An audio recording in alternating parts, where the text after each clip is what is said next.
Nathan Rich, aka 火锅大王. Everyone who knows me knows I drink coffee more than I do water. It's a delicious, delicious curse. My mix of choice, the latte. Yes, it's girly. No, I don't care. But this video isn't about me. It's about another man drinking coffee. Huawei CEO任正非. You probably already heard he recently held a conference in Shenzhen to discuss Huawei with two professional tech nerds, George Gilder and Negroponte. And yes, one nerd is allowed to call other nerds. Nerd been taking a lot of heat recently, and it's definitely a focal point for the whole world. That's a lot of pressure. I've known quite a few CEOs over the years, and they all share one trait. They keep cool under pressure. To let off some steam, Mr. Ren had an organized discussion and Q&A session. As a change of format, a Coffee with Mr. Ren was hosted in Shenzhen at the world headquarters for Huawei.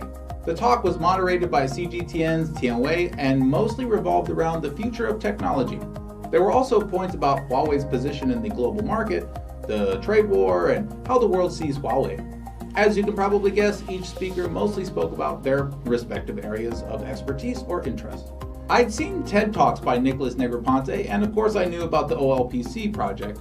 George Gilder is further from my circles. He's been focused more on economic forces in the past. And then of course there was Mr. Ren, founder and CEO of Huawei. Mr. Gilder focused on blockchain and cryptography, which he's clearly interested in. He views the economic system as broken and the internet itself as broken. He wants Huawei to lead the way in advancing towards fixing those issues, which I thought was a rather ambitious set of goals to set on Huawei, honestly. Mr. Negroponte at one point said, quote, Trump has already said publicly that he would reconsider Huawei if we can make a trade deal. So clearly it's not about national security. We don't trade national security. You know, that sounds almost exactly like what a young, handsome guy I knew once pointed out. Oh yeah, here it is. Trump has already talked about using this as a trade negotiation. Just think about that. If it were really a security concern, why would he be willing to drop it for money?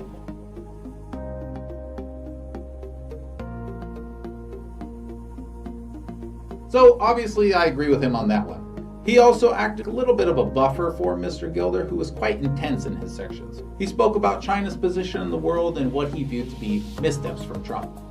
They all talked about network security, which I thought was interesting. You see, every good IT person knows one of the most difficult things to do is explain problems and solutions to non-technical people. It's a loophole that news companies exploit to trick the public quite frequently. I read articles all the time that say things that sound technical but mean nothing. Or they are technical and sound correct but are completely stupid. They know they can basically just say a bunch of tech-sounding mumbo-jumbo and most people will assume it's all well-researched. Believe me, that's rarely the case. So I paid very close attention to everything the gentleman said in the discussion. I tried to sniff out any technical dishonesty, but they actually did well in this sense. One of the most interesting points made was from Mr. Ren about how there are no backdoors on Huawei's equipment. Well, that part wasn't surprising, but the next part really got me. He said Huawei was willing to sign non-backdoor agreements with countries right now, but then he wondered why is no one else ready? Just let that sink into your brain for a minute.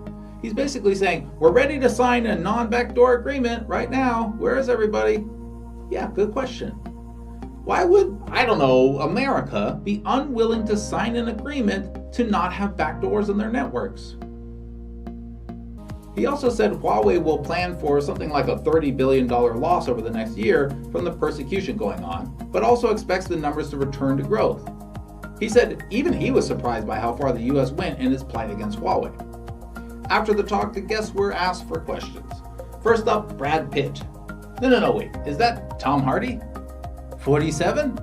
Now, I just want to take a moment to emphasize here, the particular camera CGTN was using put on a lot of extra pounds, okay? I don't really look like that, I'm super skinny. No, buff. This is my real body. After some more questions, a few news agencies got their chance. There were 3 major outlets that asked questions. I thought it was interesting that literally every single question they asked was negative. They asked about censorship, profit loss, and other things like that. Nothing about technology futures, nothing academic. They didn't ask anything to Gilder or Negroponte. They didn't care at all that they were at this event. The only thing they wanted was to find some blood so they could get a scoop. I could already see the problem with journalism. After the event, the guests and Mr. Zhen headed over to another building for a direct Q&A session. I told my girlfriend how the first part went, and I predicted, I bet when the news reports this thing, the only thing they will talk about will be the profit forecast and negative things. And look, what do you know?